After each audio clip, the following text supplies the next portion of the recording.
இனிய வணக்கம் நண்பர்களே. இன்னைக்கு நம்ம உற்சாக நியூஸ் சேனலில் நம்ம வீடியோவில் எதை பற்றி பார்க்க போகிறோன்னா, அமாவாசை தினத்தில் உங்கள் வீட்டில் நீங்கள் எப்படி குலதெய்வத்தை வழிபடுன்னு தெரிஞ்சுக்கோங்க. மேலும் நீங்கள் உங்களுடைய வீட்டில் குலதெய்வத்தினுடைய அருள் எப்போதுமே நிலைத்திருக்க நீங்கள் செய்யக்கூடிய ஒரு எளிய பரிகாரத்தை தெரிஞ்சுக்கலாங்க. இந்த வீடியோ பயனுள்ளதாக இருக்கும். கடைசி வரைக்கும் ஸ்கிப் பண்ணாமல் பாருங்கள். மேலும் நீங்கள் புதியவராக இருந்தீங்கன்னா மறக்காமல் உற்சாக நியூஸ் சேனலை சப்ஸ்கிரைப் பண்ணிவிட்டு கூடவே இருக்க பெல் பட்டனை கிளிக் பண்ணிக்கோங்க. மேலும் நீங்கள் தனிப்பட்ட முறையில் ஜாதகம் பார்ப்பதாக இருந்தீங்கன்னா ஜாதகத்தில் ஒரு தெளிவான பதிவையும் பரிகாரத்தையும் பெற்றுக்கொள்ள வீடியோவில் டிஸ்கிரிப்ஷனில் கொடுத்துருக்க நம்பருக்கு மறக்காமல் கால் பண்ணி தெரிஞ்சுக்கோங்க. வாங்க நண்பர்களே, வீடியோக்குள்ளே போகலாம். அமாவாசையில் பெரும்பாலும் நீங்கள் முன்னோர்களுக்கு தர்ப்பணம் கொடுக்கக்கூடிய நாளாக தான் நினைச்சிருக்கீங்க. ஆனால் இந்த நாளை நீங்கள் பித்ருக்குடன் நிறைவேற்ற வேண்டிய ரொம்ப முக்கியமான நாளுங்க. அப்படி தவறும் பட்சத்தில் தான் உங்களுக்கு பித்ரு தோஷமோ பித்ரு சாபத்திற்கு நீங்கள் ஆளாக நேரிடும். மேலும் பார்த்தீங்கன்னா இந்த நாளை நீங்கள் பித்ருக்கள் வழிபாட்டோடு உங்கள் வீட்டில் குலதெய்வ வழிபாட்டை செய்வது உங்களுக்கு சிறப்பான பலன்களை ஏற்படுத்தி தருங்க. அப்படிப்பட்ட ஒரு அற்புதமான அமாவாசை தாங்க இந்த ஆவணி அமாவாசை. இந்த அமாவாசை தினத்தில் நீங்கள் எப்படி முன்னோர்களுக்கு பித்ரு கடன் அளிப்பது, மேலும் பார்த்தீங்கன்னா குலதெய்வத்தை எப்படி வழிபடுதுன்னு தெரிஞ்சுக்கலாம். தொடர்ந்து பார்க்க போகிறோம். அமாவாசையில் நீங்கள் முன்னோர்களுக்கான வழிபாட்டு நாளாக இருப்பதால், அதே போல் பௌர்ணமியில் குலதெய்வ வழிபாடுன்னு நம்ம அம்பிகை வழிபாட்டுக்கு ஒரு ஏற்ற நாள் நமக்கு தெரிந்தது தான். ஆனால் அமாவாசையில் நீங்கள் முன்னோர்களை வழிபடுவதுடன் கூடவே நீங்கள் உங்களுடைய குலதெய்வத்தை வழிபடுவது ரொம்பவே சிறப்புங்க. அமாவாசையில் நீங்கள் வீட்டில் குலதெய்வத்தை வழிபடுவதால் என்னென்ன நன்மைகள் ஏற்படுதுன்னு ஒவ்வொன்றா நம்ம தெரிஞ்சுக்கலாங்க. ஒவ்வொரு அமாவாசையும் பொதுவாக பார்த்தீங்கன்னா இந்த பிரபஞ்சம் முழுவதுமே விசேஷமான சக்திகளால் நிறைந்து காணப்படுங்க. அதே தான் அமாவாசை போல் பௌர்ணமியிலும் பிரபஞ்ச சக்தி அதிகமாக இருக்குதுன்னு சொல்கிறாங்க. அமாவாசையில் நீங்கள் செய்யக்கூடிய வழிபாட்டு முறைகளுக்கு விசேஷமான பலன்கள் பார்த்தீங்கன்னா பல மடங்கு உங்களுக்கு திரும்ப கிடைக்குமா. வளர்பிறை தேய்பிறைன்னு ஒவ்வொரு மாதமும் பார்த்தீங்கன்னா மாறி மாறி சுழற்சி முறையில் வரும்போது அமாவாசையில் நீங்கள் குலதெய்வ வழிபாடும் பித்ரு கடன் செய்வது ரொம்பவே முக்கியம்.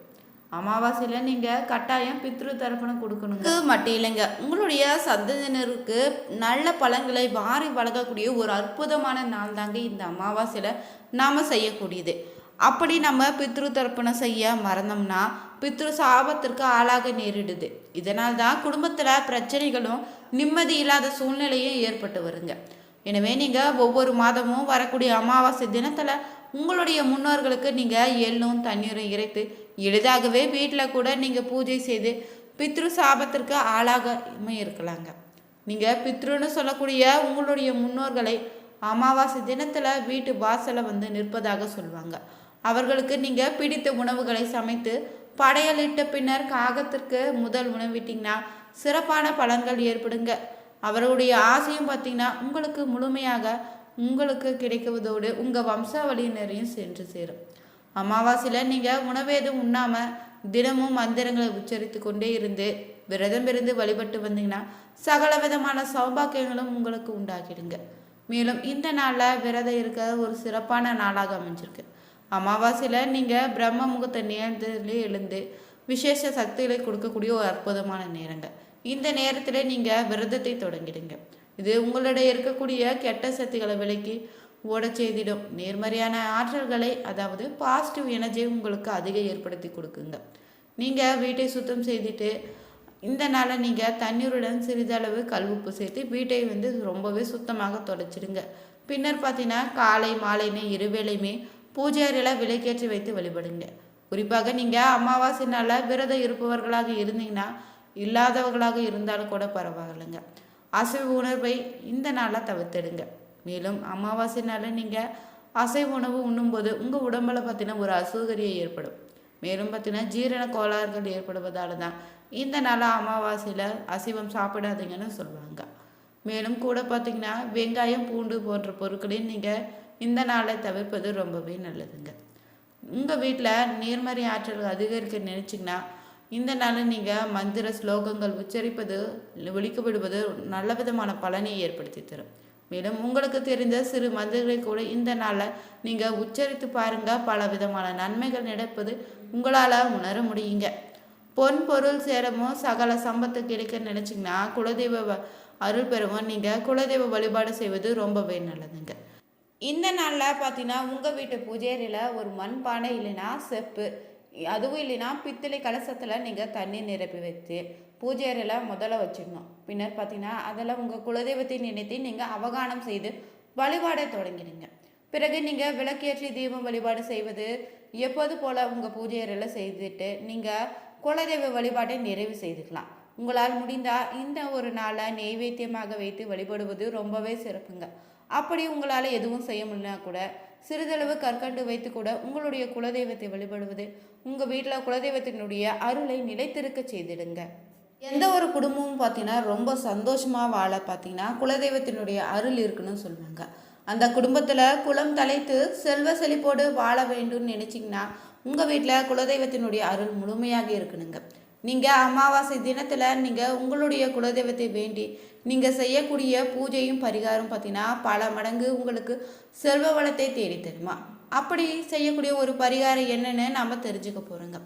இந்த அமாவாசை நாளில் நீங்கள் உங்கள் கோவிலுக்கு போவீங்களா இருந்தீங்கன்னா உங்கள் கோவிலில் இருக்கக்கூடிய தெய்வத்துக்கு அபிஷேகம் செய்து முடித்துட்டு பார்த்தீங்கன்னா தெய்வத்துக்கு அலங்காரம் செய்வாங்கள்ல, தொடங்கும் போது அதில் சிரசு காணிக்கைன்னு வைப்பாங்க.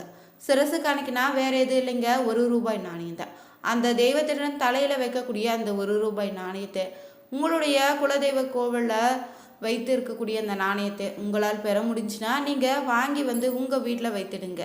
இதுவே ஒரு சிறந்த பரிகாரமாக இருக்குங்க உங்கள் பிரச்சனைக்கு.